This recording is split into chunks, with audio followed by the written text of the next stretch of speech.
Notre voyage continue dans le plus romantique des lieux, Paris au XIXe siècle, par un brillant matin d'été. C'est le 1er juin 1885. La population de la ville, déjà réveillée et pleine de vie, commence sa journée alors que les teintes vives du lever du soleil remplissent le ciel. Les marchés s'installent pour le quotidien, les fleuristes ont leurs portes grandes ouvertes, les sabots des chevaux frappent le sol. Les gens vont et viennent.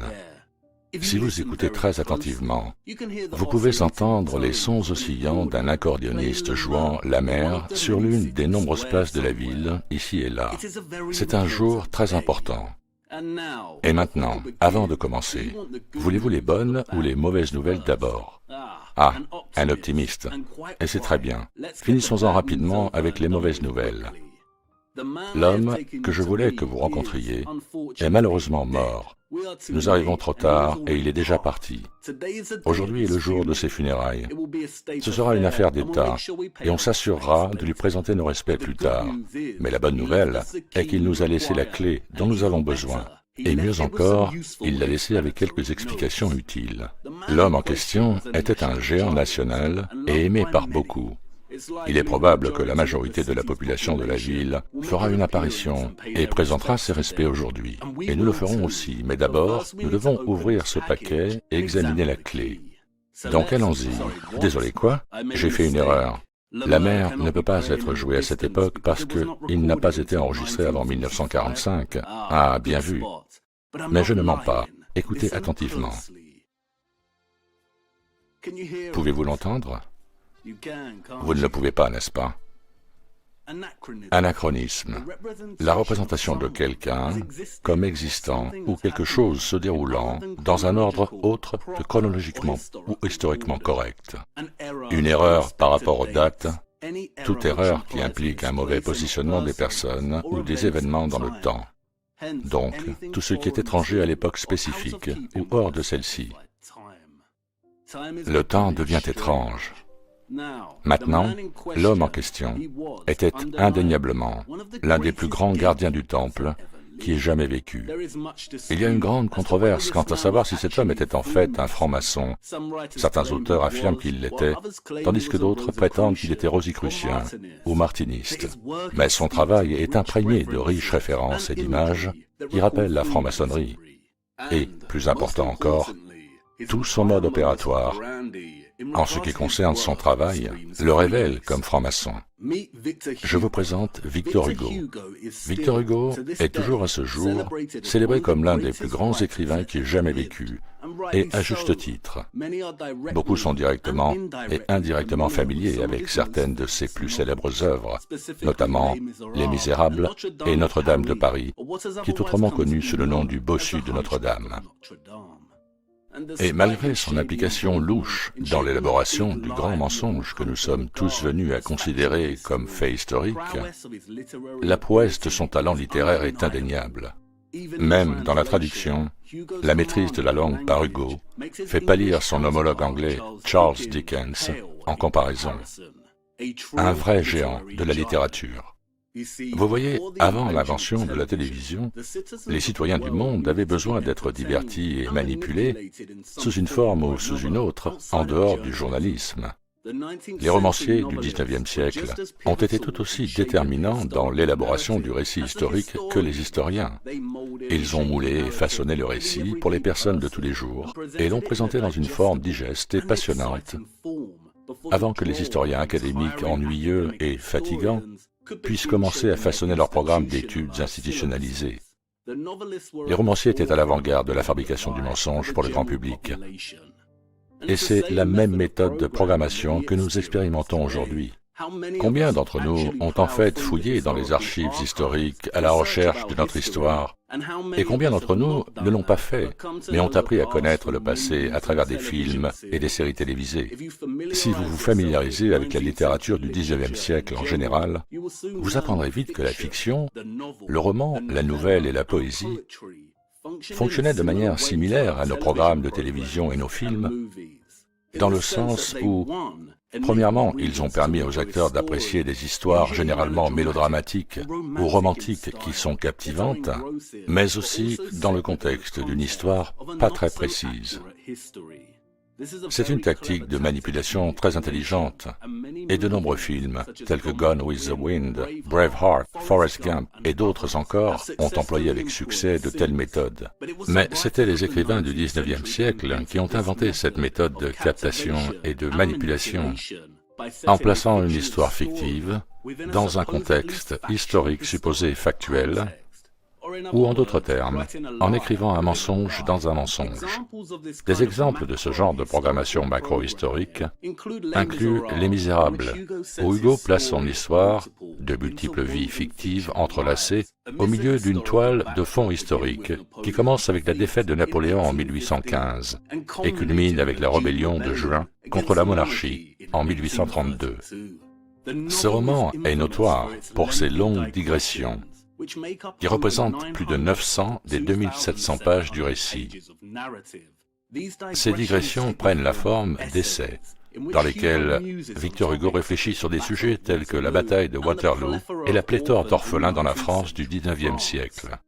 Nous avons donc un écrivain qui tisse une fiction très lisible, et dans ce cadre, qui entrelace divers essais, qui solidifient le faux récit.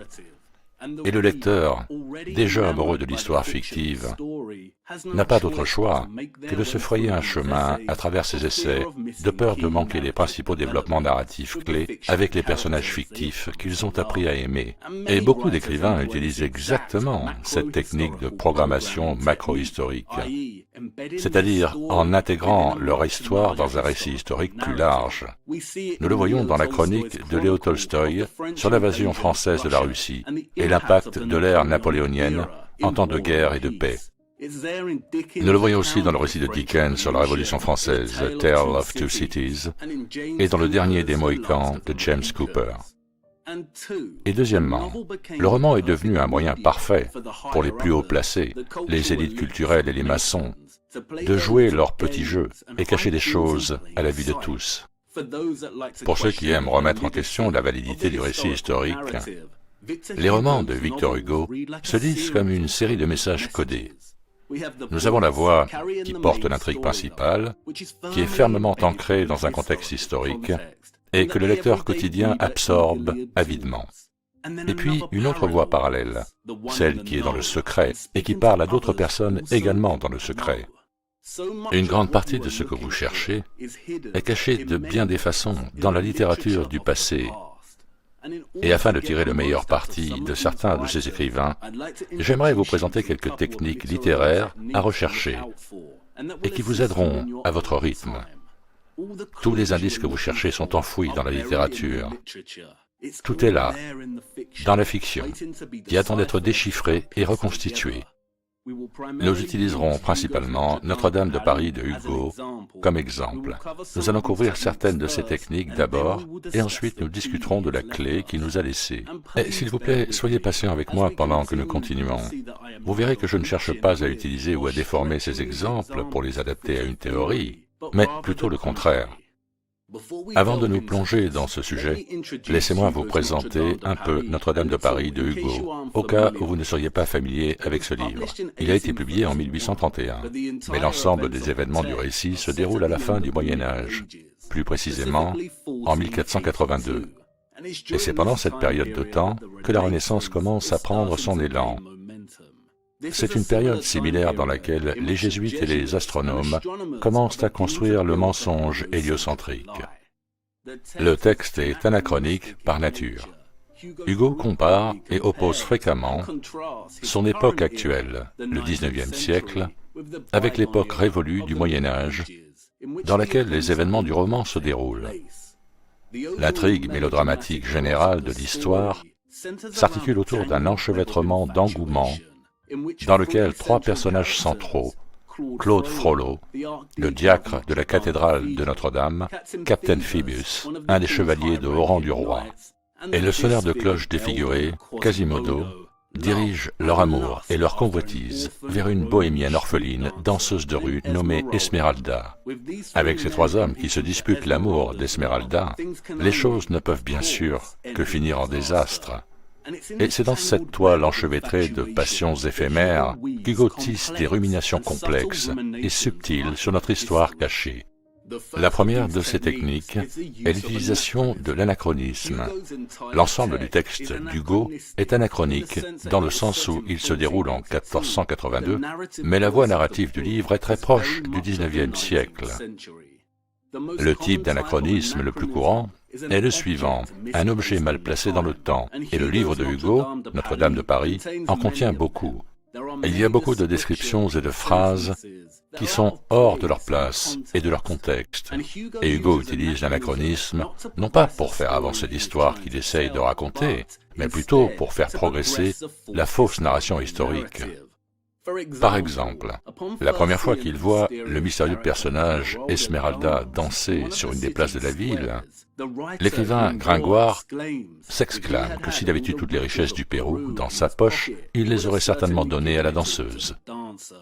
Mais Gringoire n'avait pas le Pérou, et de toute façon l'Amérique n'avait pas encore été découverte. La référence de Gringoire au Pérou, ici, est hors de propos en l'an 1485. Si nous devons croire le récit historique, alors les Amériques et le Pérou n'ont pas encore été découverts. Un personnage de cette période ne devait pas connaître le Pérou. Il aurait été plus réaliste pour lui de s'exclamer que s'il avait toutes les richesses du roi de France.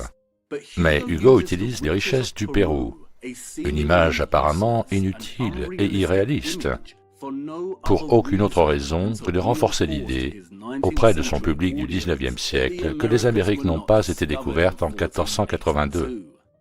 L'anachronisme est l'une des principales techniques de nombreux écrivains du XIXe siècle, en particulier Sir Walter Scott, employé pour construire et façonner le mensonge historique pour un public non averti. C'est Hugo qui remplit la mission pour laquelle il a été engagé. Mais il y a un autre Hugo dans ce texte, plus espiègle, qui ne peut s'en empêcher. Et si nous regardons de plus près les nombreuses imageries du récit, selon notre propre perspective, nous voyons à quel point Hugo ose être espiègle. La technique suivante est ce que j'appelle la dissimulation dans le figuratif. Quand je dis figuratif, je veux dire dans les descriptions, les comparaisons, les métaphores. Vous vous souvenez que la Bible emploie fréquemment l'image d'arbres géants pour décrire les Néphilim. C'est un exemple de dissimulation dans le figuratif, de dissimulation d'une vérité potentielle dans le langage descriptif lui-même, la propre forme subtile de l'auteur de dissimulation à la vue de tous. Dickens le fait au début de La Maison sombre, quand il décrit les rues boueuses de Londres, comme si les eaux venaient de se retirer de la surface de la terre. Et c'est partout dans Notre-Dame de Paris de Hugo. Par exemple, quand elle reste dans les tours de la cathédrale Notre-Dame, sous la protection de Quasimodo, le chagrin d'Esmeralda est transformé par le tintement des énormes cloches au sommet des tours. Les cloches l'ont surtout apaisée. C'était comme si ces énormes machines déversaient sur elle un magnétisme puissant qui faisait que chaque lever de soleil la trouvait en paix, respirant plus facilement, moins pâle, toutes ses blessures intérieures guéries. Comme c'est très intéressant, les vibrations et les fréquences de ces énormes cloches qui se déversent sur elle, avec un puissant magnétisme qui restaure sa santé, vous voyez, dissimulé dans le figuratif. Et le texte entier est plein d'exemples comme celui-ci. Hugo étire à la fois le langage figuratif pour peindre un riche portrait du Paris médiéval tout en s'amusant un peu de son côté. L'île de la Cité à Paris est décrite par Hugo comme un grand bateau coincé dans la boue et échoué avec le courant près du milieu de la Seine. Coincé dans la boue, dites-vous. Et alors que la foule s'approche du palais de justice, Hugo la décrit comme un flot de personnes. Aux badauds qui regardent par leurs fenêtres, écrit-il, que la foule présentait l'apparence d'une vaste mer dans laquelle une douzaine de rues, comme autant d'embouches de rivières, dégorgent continuellement des flots frais de têtes, les vagues de ce flot humain se répandant sans cesse. se brisaient contre les coins des maisons. Au centre de la haute façade gothique du palais se trouvait le grand escalier. De haut en bas, il coulait sans cesse un double flot se brisant sur la volée centrale de marche, puis s'étalant en large vague sur ses deux volées latérales. L'escalier se déversait sans cesse dans ce lieu comme une cascade dans un lac, le courant entraînant la foule entière vers le grand escalier, se transformant en turbulence et tourbillon. Avec notre compréhension théorique actuelle de l'utilisation potentielle et la vénération de l'eau par l'ancien monde, ce passage devient immédiatement très intéressant. Grâce à l'utilisation de la comparaison, les gens sont comparés à une inondation d'eau, et ce faisant, Hugo transforme les rues et les routes en un système d'eau courante. Les escaliers des vieilles structures deviennent des cascades, dont l'eau incessante se déverse en flux et reflux, s'étendant et se brisant contre l'architecture. De plus, l'utilisation de l'imagerie des inondations ici rappelle Dickens et son ouverture de Bleak House et évoque immédiatement des images de l'inondation biblique et de l'étrange et insaisissable inondation de boue. Et cela laisse vraiment les curieux se demander ce que Hugo savait. Est-ce que Hugo nous dit que ces structures ont été inondées, ou nous dit-il que la plupart des routes n'étaient pas ce qu'elles sont aujourd'hui, mais que Paris ressemblait plus à Venise, une vaste métropole aquatique? Encore une fois, dissimulé dans le figuratif. Cherchez bien, il y a de nombreux exemples qui attendent d'être trouvés dans la littérature du XIXe siècle, et certains sont très intéressants. Et puis, il y a la divulgation partielle. Tout au long de Notre-Dame de Paris, le récit d'Hugo s'éloigne souvent du drame en cours et s'engage dans des délibérations sur l'architecture. Et ce faisant, il divulgue souvent des informations que nous, le lecteur, ne devrions pas connaître. Et il ne nous donnera pas une image complète. Bien sûr, il ne le fera pas, mais il ira jusqu'à confirmer certains soupçons. Par exemple, en parlant de l'emprisonnement d'Esmeralda, Hugo écrit « Au Moyen-Âge, une fois qu'un bâtiment était terminé, il y en avait presque autant dans le sol qu'à l'extérieur. Dans les cathédrales, c'était comme si c'était une autre cathédrale souterraine, basse, sombre et mystérieuse. Ces puissants bâtiments, dont la méthode de formation n'avait pas simplement des fondations, mais pour ainsi dire des racines.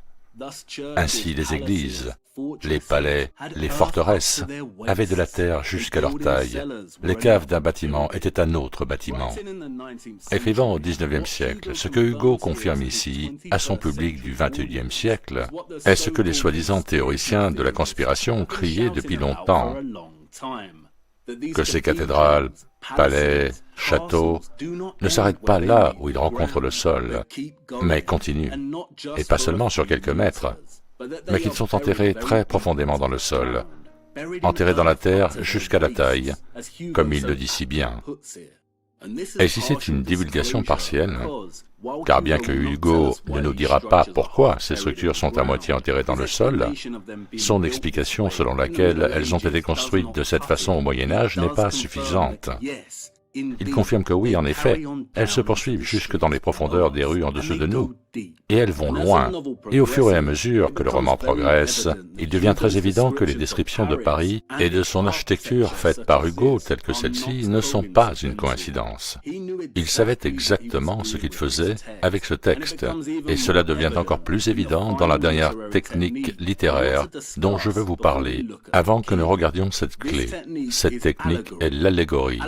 La métaphore allégorique ou l'allégorie est un procédé que de nombreux écrivains utilisent pour transmettre des significations semi-cachées ou complexes à travers des figures symboliques, des actions, des images ou des événements qui ensemble créent le sens moral, spirituel ou politique que l'auteur souhaite transmettre. Et bien que cela semble complexe, vous êtes probablement très familier avec l'allégorie. Par exemple, dans ses romans classiques pour enfants, C.S. Lewis utilise l'allégorie sous la forme du lion Aslan, dont la mort et la résurrection sont parallèles à celles de Jésus-Christ. La ferme des animaux de George Orwell est une allégorie politique et satirique du communisme en Russie au début du XXe siècle. Pour comprendre l'utilisation par Hugo de l'allégorie et Notre-Dame de Paris, nous devons regarder de plus près les personnages centraux du roman. Le premier personnage est sans aucun doute le plus célèbre, même pour ceux qui ne sont pas familiers avec le texte, est Quasimodo. Quasimodo est un orphelin paria, banni de la société parce qu'il est défiguré, qui vit à Notre-Dame sous le patronage de Claude Frollo, l'archidiacre. Quasimodo est décrit par Hugo comme ayant une grosse tête hérissée de cheveux roux et entre ses épaules une énorme bosse. Il a un nez tétraédrique, une bouche en fer à cheval, des dents irrégulières. Il est aussi large qu'il est grand et affiche une parfaite laideur. Comme l'écrit Hugo, il ressemblait à un géant brisé en morceaux, puis mal raccommodé. Tout au long du roman, Hugo décrit la taille de Quasimodo comme gigantesque, le dépeignant souvent comme une sorte de cyclope. Quasimodo est notre gentil géant typique. À l'extérieur, il est hideux, mais à l'intérieur, il est gentil et chaleureux. Il est aussi dérouté et amoureux d'Esmeralda, la bohémienne orpheline qui gagne sa vie en dansant dans les rues de la ville. Esmeralda danse et fait de la magie de rue avec sa chèvre de compagnie, et bien que les Parisiens aiment la regarder faire, ils la soupçonnent aussi de magie noire. Ils l'appellent l'Égyptienne, la sorcière, la païenne. Et puis nous avons le maître, le patron de Quasimodo, Claude Frollo, qui tient une position d'archidiacre de Notre-Dame, qui est un grand mince, effrayant, contrôlé et amer. Il est secrètement amoureux d'Esmeralda et la traque silencieusement dans l'ombre. Il y a une obscurité qui entoure Frollo, et il est l'un des principaux antagonistes du récit, un méchant tragique. Il a également un secret. Comme l'explique le narrateur, les habitants de la ville voyaient souvent une étrange lueur rouge intermittente apparaissant, disparaissant, réapparaissant, à de courts intervalles réguliers, provenant d'une des hautes tours de la cathédrale Notre-Dame, tard dans la nuit. Les vieilles parisiennes s'exclamaient « Voici l'archidiacre à son soufflet, et l'enfer étincelant là-haut ». Les locaux décrivent Frollo comme un sorcier, mais ils préfèrent le titre d'alchimiste. J'espère que vous vous souvenez de notre lecture du livre de Falconelli, Le mystère des cathédrales et des métaux. Et comme tous les alchimistes, Frollo est obsédé par le fait de transformer le plomb en or. L'or, explique-t-il, c'est le soleil. Fabriquer de l'or, c'est être Dieu. Le soleil est né du feu. Le feu est l'âme du grand ensemble. La lumière, l'or, c'est la même chose. Le feu dans son état concret. La différence entre le visible et le palpable, le fluide et le solide. Car c'est la même substance, de la vapeur à la glace. C'est tout ça. Comme dans l'œuvre de Falconelli, nous avons Hugo qui place la figure d'un alchimiste du Moyen-Âge au travail, directement à l'intérieur d'une de ces énormes et magnifiques cathédrales. Et non seulement cela, mais nous avons le portrait d'un alchimiste obsédé par le soleil, et il décrit le soleil comme étant fait de la même source qui produit l'or. Frollo prétend que comme la vapeur est fluide et la glace solide, le feu du soleil est le fluide et l'or est sa contrepartie solide. Il est intéressant de noter que Hugo passe du temps dans le roman à se lamenter sur la destruction de la statue de Saint-Christophe ou, comme j'espère que vous vous en rappelez, Ophérus, qui résidait dans Notre-Dame et qui est venu symboliser la grande connexion entre l'alchimie et les cathédrales. En contraste frappant avec Frollo, nous avons enfin le capitaine Phoebus, un chevalier de haut rang du roi de France. Phoebus est de naissance noble, il est beau, vaniteux, arrogant, indigne de confiance et aussi un coureur de jupons invétéré. Les femmes l'adorent, il obtient ce qu'il veut quand il le veut. Il n'est pas amoureux d'Esmeralda, mais il la convoite sexuellement et est déterminé à la séduire, à l'utiliser et à l'oublier. Phoebus est le second antagoniste de l'histoire. Éprise de la beauté et de l'assurance de Phoebus, Esmeralda tombe bien sûr totalement amoureuse de lui. Et ce qui est très intéressant est la décision de Hugo d'appeler le capitaine Phoebus. Dans la mythologie grecque, Phoebus est le dieu du soleil. Dans la mythologie romaine, ce dieu est appelé Apollon. Et dans une étrange tournure d'événements tordus, Phébus n'a pas seulement séduit Esmeralda, mais il permet aussi à Frollo de se cacher dans un placard et regarder. Mais Frollo a d'autres plans que le simple fait de regarder Esmeralda être séduite. Dans une rage frénétique de jalousie pour son amour pour Phébus, il sort du placard et tente de poignarder Phébus à mort. Celui-ci ne meurt pas, mais survit, et Esmeralda est accusée. Et à son tour, elle est condamnée à mort par pendaison. La tentative de Frollo de tuer Phébus et l'accusation d'Esmeralda déclenchent une chaîne d'événements dramatiques qui mènent au secours in extremis de celle-ci par Quasimodo, qui l'emmène à la cathédrale Notre-Dame où les deux orphelins vont trouver refuge. Mais ce n'est pas suffisant, et toute l'intrigue se transforme en chaos. Et les deux orphelins meurent d'une mort atroce, et la cathédrale Notre-Dame finit incendiée et brûlée. Maintenant, rappelez-vous qu'une allégorie est une technique littéraire dans laquelle l'auteur transmet un sens caché ou complexe à travers des figures symboliques, des actions, des images ou des événements. C'est un récit dans lequel un personnage, un lieu ou un événement est utilisé pour délivrer un message général sur des problèmes et des événements du monde réel. Et à première vue, l'allégorie de toute l'intrigue d'Hugo n'est pas vraiment claire ici. Mais si nous appliquons notre clé maîtresse, alors nous ouvrons la voie vers la compréhension de son message.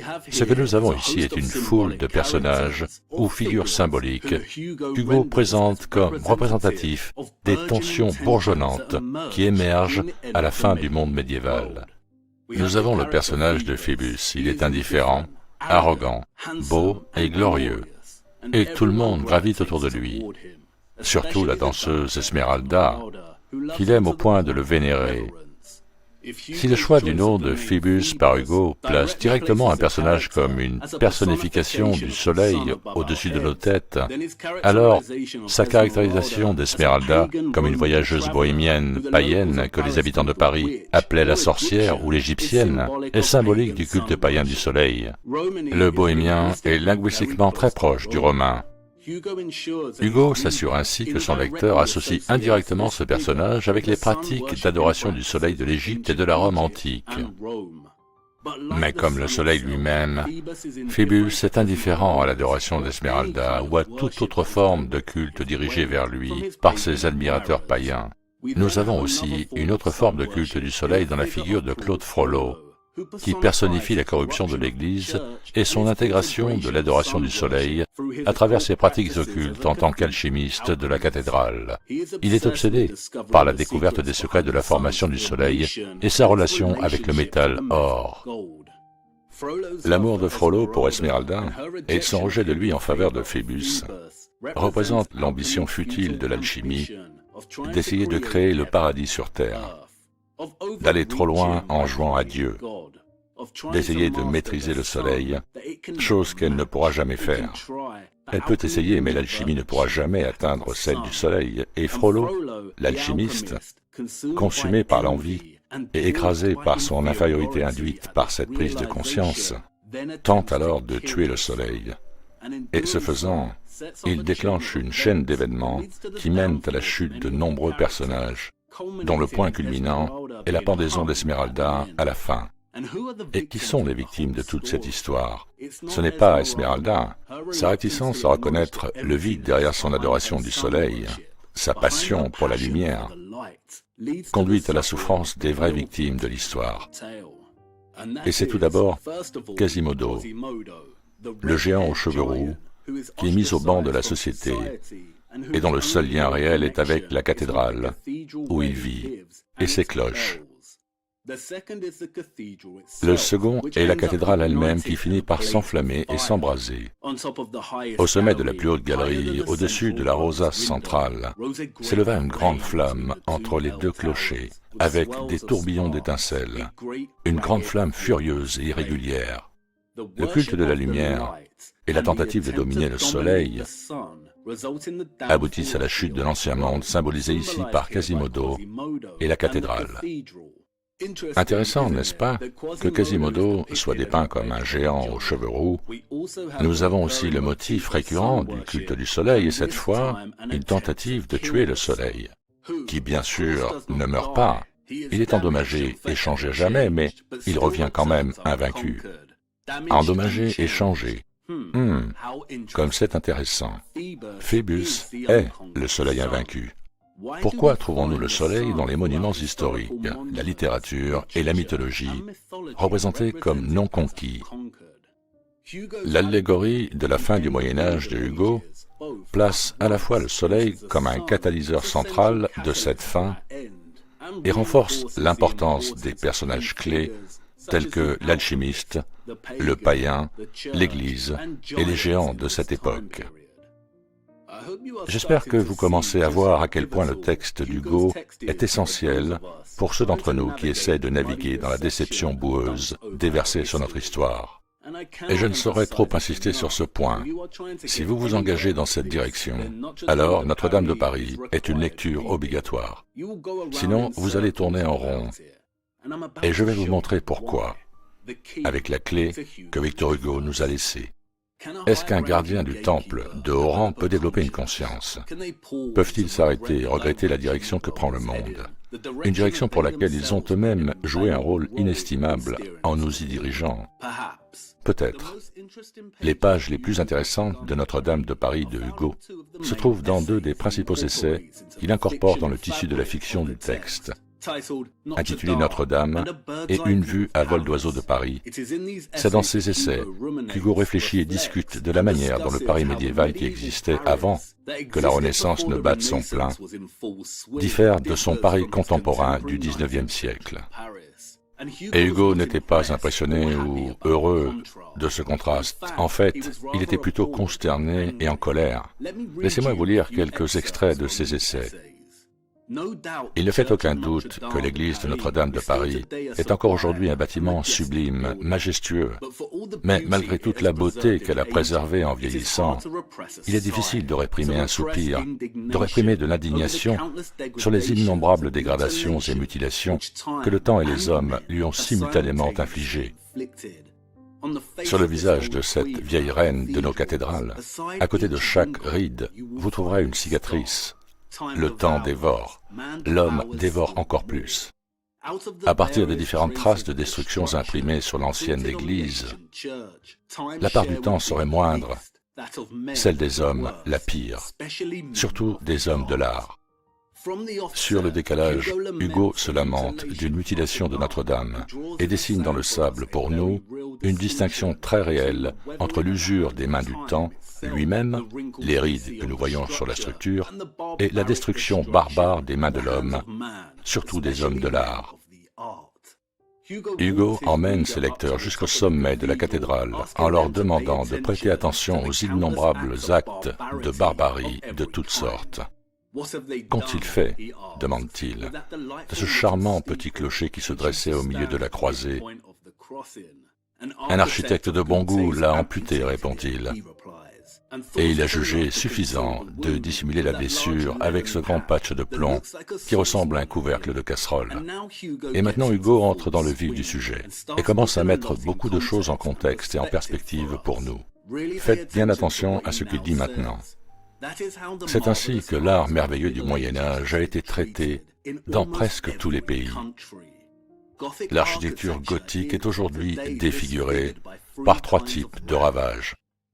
Les rides et les verrues de sa peau sont l'œuvre du temps. Ces marques de violence, de brutalité, de contusion, de fracture, l'œuvre des révolutions et des guerres. Les mutilations, les amputations, la dislocation de ses membres, les restaurations sont les travaux de professeurs barbares grecs et romains et des modes. Les modes ont fait plus de mal que les révolutions. Elles ont coupé dans la chair vivante, attaqué la structure osseuse de l'art en dessous. Elles ont taillé, charcuté, disloqué, tué l'édifice dans sa forme et dans son symbolisme, dans sa logique comme dans sa beauté. Et ensuite ils l'ont refait, effrontément, au nom du bon goût. Ils ont empilé sur les blessures de l'architecture gothique. Leur misérable babiole d'un jour leurs rubans de marbre, leurs pompons en métal, une véritable lèpre de surcharge, de parchemin, d'entourage, de draperies, de guirlandes, de franges, de flambeaux de pierre, de nuages de bronze, de cupidons joufflus et de chérubins gonflés. C'est le coup de pied au cul du lion agonisant. C'est le vieux chêne se décomposant et comme un coup final se fait piquer, mordre et ronger par des chenilles. La première chose qui doit être précisée ici, c'est que Hugo ne veut pas nous donner toute la vérité. Il ne va pas décrire clairement à quoi ressemblait l'ancien monde, qui étaient ses citoyens, comment ils fonctionnaient en termes de gouvernement, de vie quotidienne, ses capacités technologiques, et à quel point il différait beaucoup du XIXe siècle. Cela, il ne le fera pas, ce n'était pas son travail, et il n'aurait jamais été publié s'il l'avait fait. Tous les vrais secrets de l'ancien monde ont été délégués à la dissimulation dans le figuratif et ne seront pas abordés. Mais, comme ces passages le montrent explicitement, Hugo était scandalisé de voir à quel point l'ancien monde avait été ravagé, mutilé, détruit et effacé par son époque actuelle du XIXe siècle. Et vous devez vous demander, quoi? De quoi parle cet Hugo? J'ai vu les vieilles photographies de Paris au XIXe siècle. C'est merveilleux. Vous n'avez clairement pas vu ces photographies des expositions universelles de Paris, n'est-ce pas? Ne vous inquiétez pas, je les ai vues. Nous allons y venir, mais d'abord, concentrons-nous sur ce que Hugo nous dit. Ce qu'il nous expose clairement ici, c'est que 1. Il y a une énorme distinction entre l'architecture gothique du Moyen-Âge, qui s'est terminée dans les années 1400, avant que la Renaissance ne commence, et le style d'architecture qui a suivi. Et 2. Ce qui a suivi s'est concentré sur la défiguration des structures gothiques. Ils ont charcuté, disloqué et tué ces structures gothiques du passé, en les remodelant selon de nouveaux goûts plus à la mode, dont ils se moquent ironiquement à la façon de rubans de marbre, de pompons, de cupidons joufflus, de chérubins gonflés, et ainsi de suite. Et 3. Ces restaurations à la mode sont principalement gréco-romaines et appartiennent au travail barbare de professeurs. La mention par Hugo du grec et du romain ici est une référence directe à la Renaissance. Le terme Renaissance a été attribué par les historiens à une période de l'histoire qui marque la transition entre le Moyen Âge et la modernité, et couvrant les XVe et XVIe siècles, caractérisée par un effort de faire revivre et de dépasser les idées et les réalisations de l'Antiquité classique. La Renaissance s'est étendue des années 1400 aux années 1500 et, comme de nombreux historiens l'ont déclaré, elle était caractérisée par une renaissance de l'Antiquité classique après un long siècle d'âge des ténèbres, où il y avait peu ou pas d'avancées technologiques, nous dit-on. La première chose qui devrait déclencher l'alarme pour quiconque est le terme « âge des ténèbres ». Ce terme a été inventé par un érudit italien, Pétrarque, alors que le Moyen-Âge se terminait et où il affirmait qu'au milieu des erreurs brillaient des hommes de génie dont les yeux n'étaient pas moins vifs, bien qu'ils soient entourés d'obscurité et de denses ténèbres. Pétrarque a capitalisé sur la métaphore chrétienne de l'obscurité contre la lumière et a marqué la période de 1000 ans du Moyen-Âge comme étant l'obscurité et la nouvelle Renaissance bourgeonnante comme étant la lumière, pour ses aspirations culturelles et ses réalisations. Voyez-vous, pendant la Renaissance, l'homme n'avait plus besoin de faire preuve d'humilité devant Dieu. L'humanité était maintenant entrée dans un nouvel âge, et elle débordait de possibilités et d'exploration. La société devait montrer sa révérence envers Dieu à travers leurs ambitions de dépasser les frontières, à travers l'avancement culturel, technologique et scientifique. Et c'est durant ce nouvel âge que l'humanité s'est libérée de la prétendue piété stricte qui caractérisait l'âge des ténèbres, et ont commencé à se voir comme Dieu incarné, comme des maîtres de leur propre univers, n'étant plus liés par l'obscurité mais pleinement engagés dans la lumière, de l'obscurité à la lumière. C'est donc au cours de la Renaissance que l'homme a commencé à se voir comme un Dieu ou l'égal de Dieu. Mais comme Hugo l'explique clairement, malgré l'accent mis sur l'avancement et la résurgence, la Renaissance s'est en fait construite sur l'ossature en décomposition de l'épine dorsale de ce qui l'a précédé, l'âge gothique médiéval. La résurgence de l'Antiquité classique de la Renaissance, spécifiquement celle du style de l'architecture romaine antique, n'était que spectacle, apparence, façade et décoration, pompons, draperies, guirlandes et rubans. Et c'est encore là que l'alarme devrait se déclencher à nouveau. La résurgence de l'Antiquité classique. Qui ou quoi s'est relevé? L'Empire du Soleil s'est relevé. Rome. Voyez-vous, le grand petit mensonge dans le livre d'histoire est que les gens que nous voyons sur ces photos, et ceux qui sont venus avant, ont construit ces structures par l'innovation pure, avec des chevaux et des charrettes, avec des échafaudages et des appareils en bois, par des méthodes traditionnelles de maçonnerie. Ils ne l'ont pas fait. Mais le grand mensonge est une suppression complète de ceux qui ont réellement tout inventé, ceux qui ont été conquis et dont l'histoire entière a été mutilée et effacée après leur chute, alors que les conquérants ont commencé à réaffecter toutes leurs structures et infrastructures avec l'intention de cacher, remodeler, redessiner et revendiquer leur patrimoine. Il y a une distinction très claire qui doit être faite concernant les structures impossibles du passé, des structures dont nous avons discuté jusqu'à présent. Et cette distinction est qu'il y a au moins deux styles très distincts, deux factions distinctes, deux vieux mondes distincts, tous les deux magnifiques, tous les deux merveilleux, tous les deux technologiquement impossibles selon nos standards. Et nous ne pouvons pas pleinement le comprendre tant que nous n'avons pas franchi la première porte. Mais en surface, ils sont facilement reconnaissables, et bien que cela ne capture pas complètement la complexité de la chose, l'une des meilleures façons de reconnaître cette distinction est à travers l'arche. L'architecture gothique est caractérisée par des structures pointues. Son arche est pointue. Ses énormes cathédrales s'élèvent dans des tours et des flèches pointues, alors que le style classique de Rome et de la Grèce privilégie les arches et les dômes arrondis, et une grande quantité de décadence, souvent accompagnée de statues de Phébus, Vénus, Zeus, Apollon, et ainsi de suite. Ce n'est pas le même style, ils n'appartenaient pas à la même société, et ils sont en fait directement opposés les uns aux autres. Et je sais ce que vous allez dire. Quoi?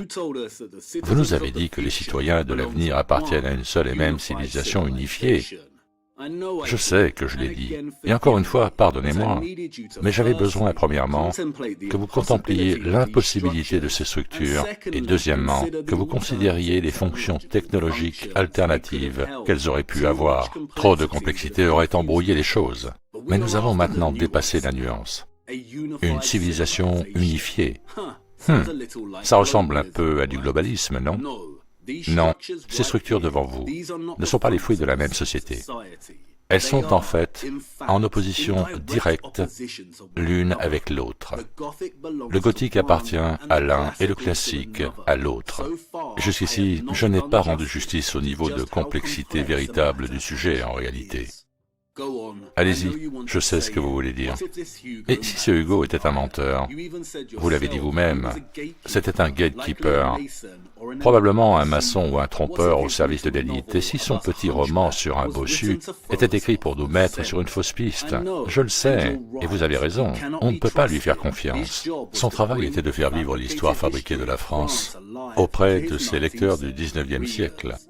Là où il a menti dans ce roman, cependant, c'est quand il dépeint le Moyen-Âge comme une période d'une sévère sainteté religieuse, d'archers, de chevaliers à cheval, de croisades. Il ne décrit pas explicitement à ses lecteurs ce qu'était réellement le Moyen-Âge. Mais comme son travail le montre, il était hanté par sa décimation, sa destruction et son effacement pendant la majeure partie de sa vie. Victor Hugo n'écrivait pas seulement de la fiction, c'était un activiste qui tentait activement d'empêcher la destruction généralisée, organisée et bien réelle de l'ancien monde médiéval qui a continué à se produire bien au-delà du XIXe siècle. En plus de Notre-Dame de Paris, Hugo a écrit plusieurs essais de non-fiction sur ce sujet que tout le monde devrait lire.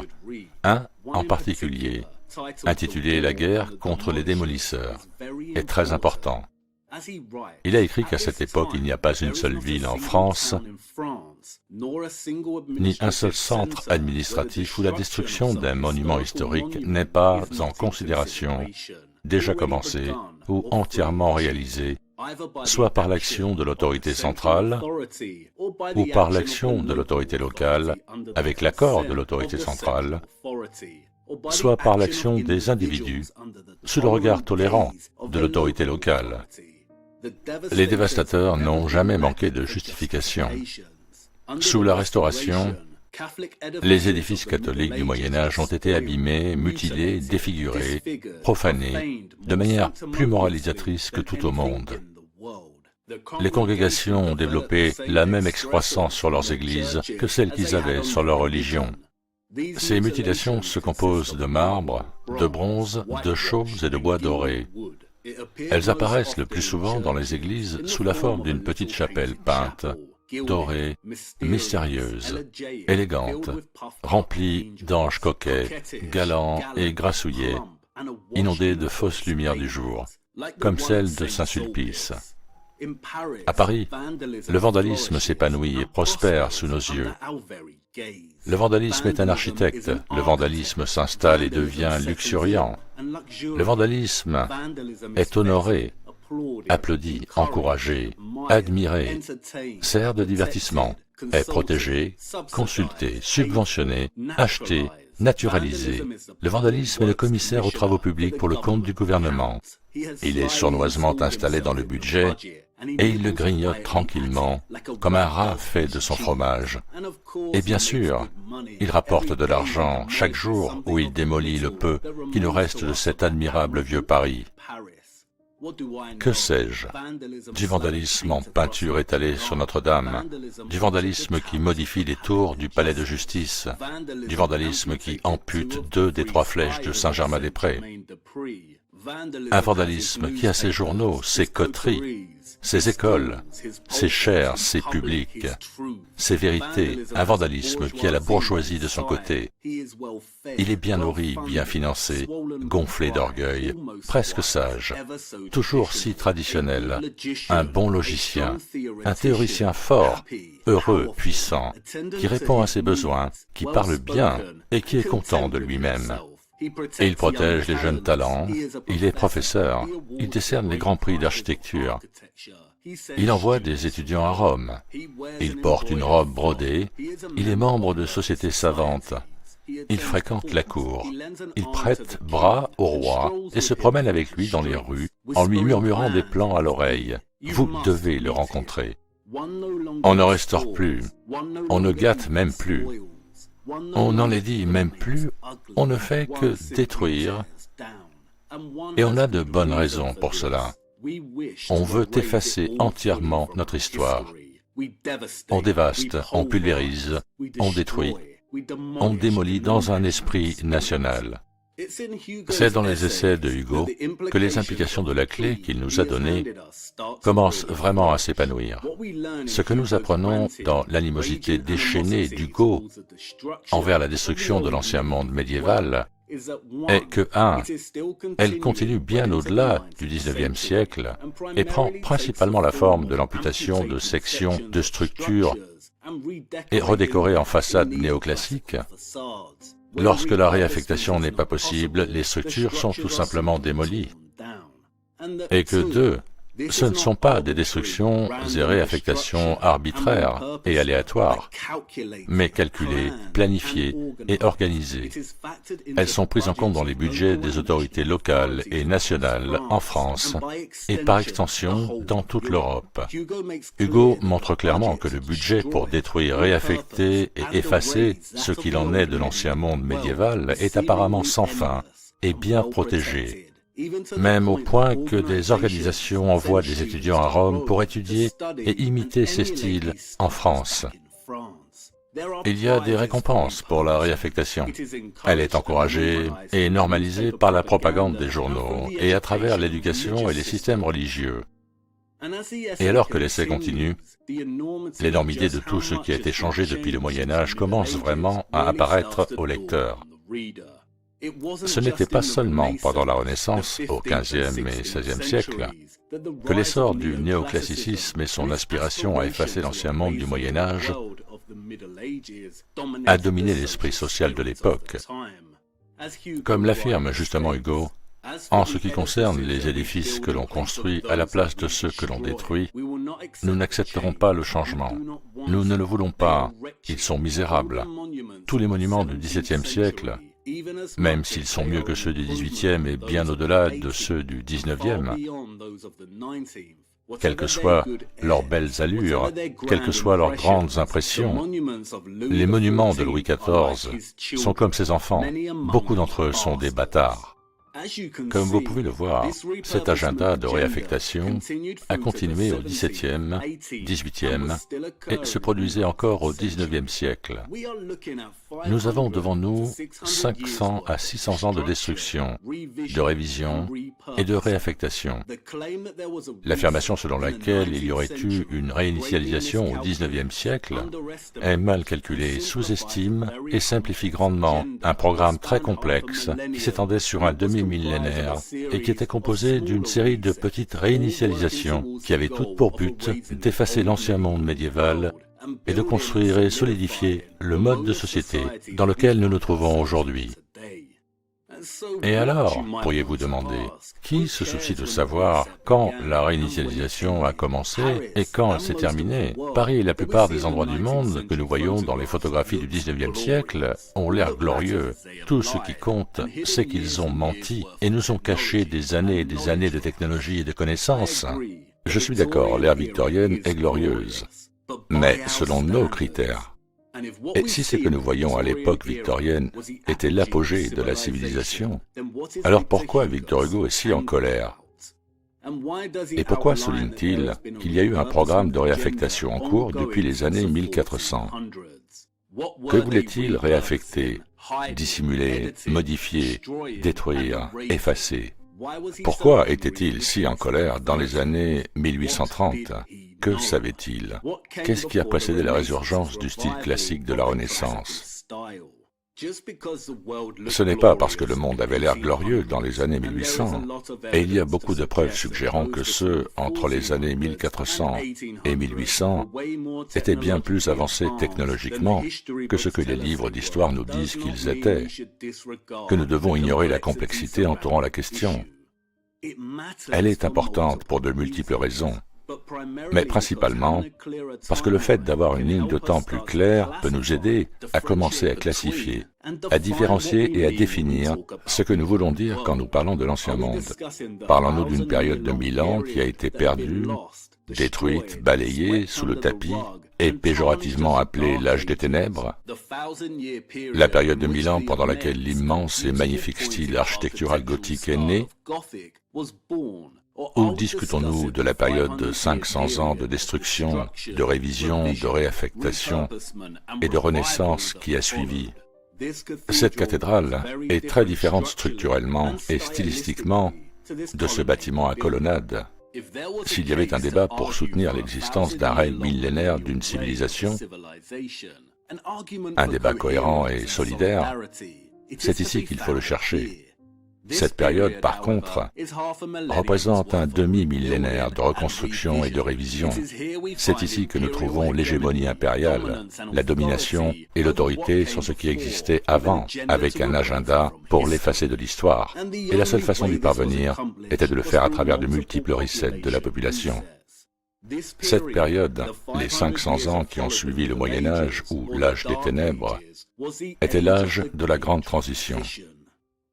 Anatoly Fomenko a écrit que l'histoire n'est rien d'autre que notre modèle du passé, et nous avons besoin d'un meilleur modèle, un modèle qui tente de lui rendre justice. Tout ce qui est dans les livres d'histoire n'est pas une fiction complète. Les périodes de la Renaissance, du siècle des Lumières et de l'ère victorienne étaient toutes très réelles.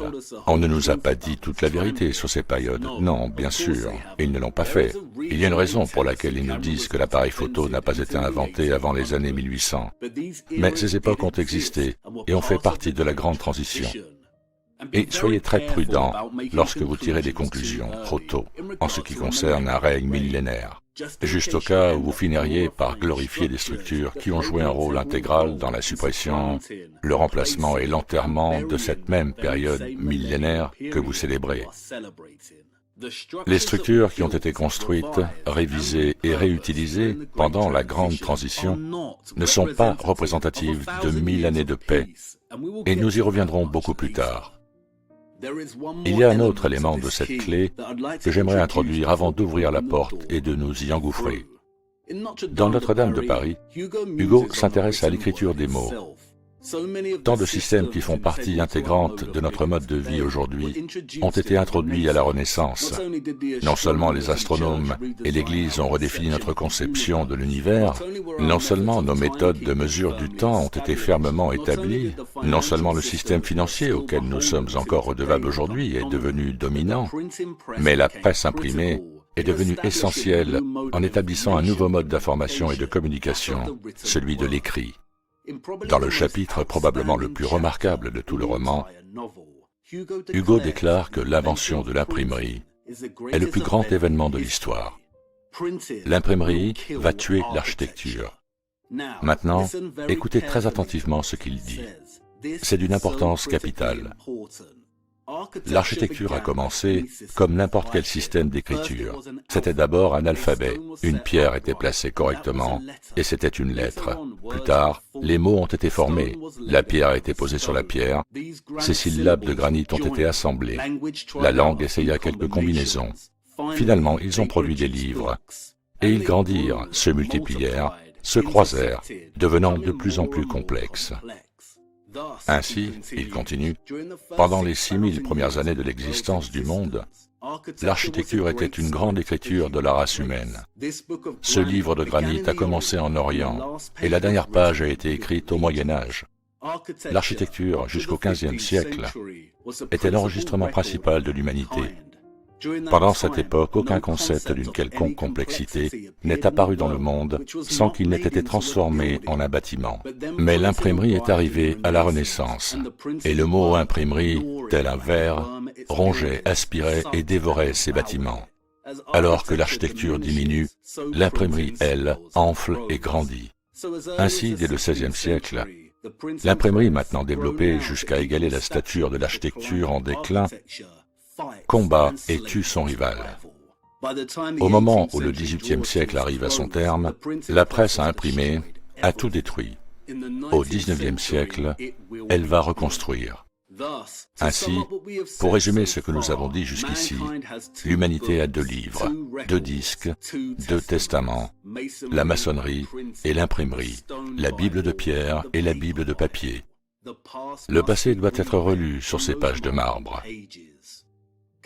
Pouvez-vous maintenant voir pourquoi il était peut-être nécessaire pour les conquérants de changer et de réaffecter tant de choses, non seulement pour déstabiliser, détruire et cacher l'entière infrastructure de l'Ancien Monde, mais aussi pour disperser, briser les histoires et récits que ces structures exprimaient silencieusement, pour démanteler leurs témoignages et ensuite réécrire une histoire fabriquée et propager cette information largement à travers le monde par le biais du livre imprimé. Et c'est une notion très dérangeante. Et s'il y avait une Bible écrite dans la pierre, n'était-ce pas précisément ce à quoi Fulcanelli faisait référence? Au fait que les cathédrales avaient un message écrit dans la pierre qui témoignait d'un passé alchimique et technologique? Mais si elle témoignait de plus que cela, les livres peuvent être brûlés, mais la pierre peut aussi être altérée, maquillée ou démolie. Et c'est là que réside un problème majeur pour nous au XXIe siècle. Comment lire les livres de pierre du passé si la grande transition a dispersé leur message? Nous devons apprendre à lire, mais la langue que nous devons d'abord maîtriser est celle de la réaffectation et de la révision. Nous continuerons à tourner en rond, à moins que nous ne commencions à faire la différence entre l'ancien monde médiéval et la grande transition qui a suivi. Il y a tellement de choses qui attendent d'être découvertes grâce à cette distinction. Et maintenant qu'Hugo nous a donné la clé, nous pouvons franchir la porte et tenter de le faire. Mais avant cela, il est temps de présenter nos respects. Ses funérailles sont en cours au moment où nous parlons, et comme vous pouvez le voir, une grande partie de la population de Paris est ici en deuil. Hugo était un géant national, une imposante figure de lettres, qui a donné vie par l'écriture aux mensonges de Paris, faits de la même étoffe que ceux qu'il en est venu à mépriser. Un gardien du temple peut-il développer une conscience?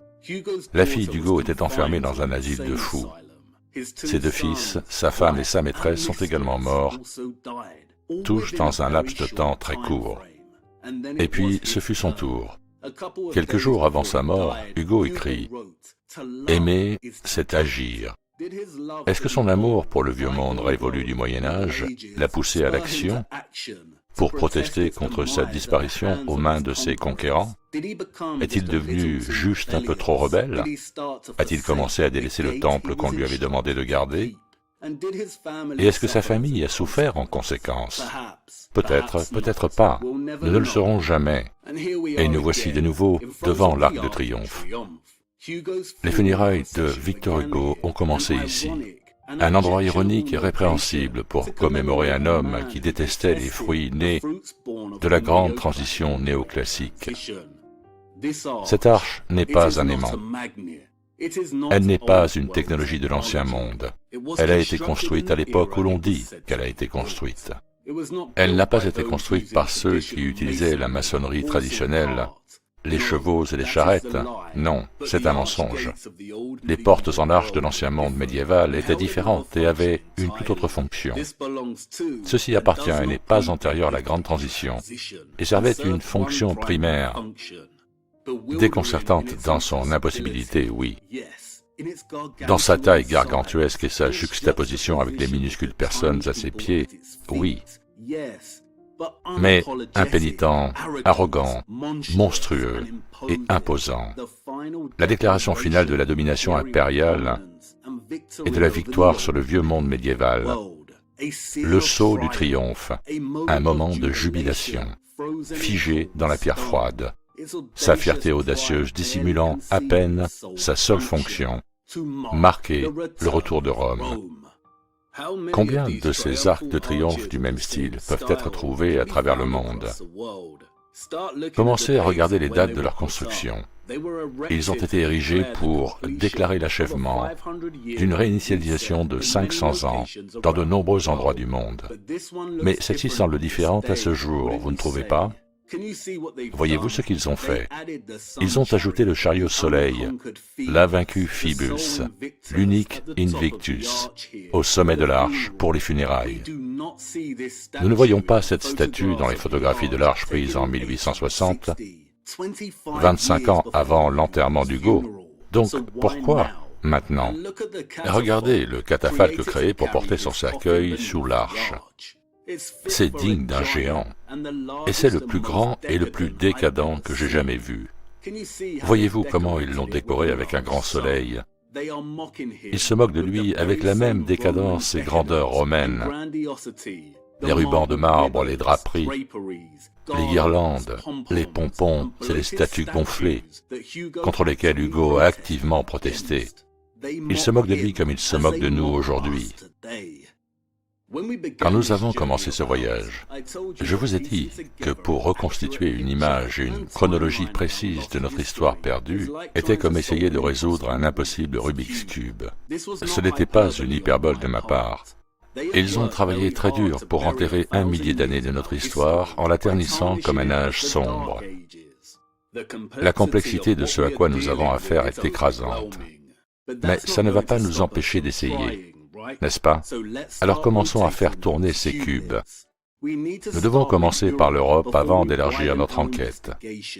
Nous devons commencer à faire la différence entre l'ancien monde médiéval et la grande transition. Nous devons commencer à établir des définitions et des cadres temporels pour examiner de plus près chaque période ici et examiner de manière médico-légale le tissu même de la réaffectation. Sinon, nous continuerons toujours à faire une grande injustice au passé qu'ils ont essayé de détruire. Allez, la première porte est ouverte et il est temps pour nous de la franchir. Un labyrinthe kaléidoscopique nous attend. Les 2 livres de l'humanité. Et il est temps que nous apprenions à lire. Tenez bon, et je vous retrouve de l'autre côté.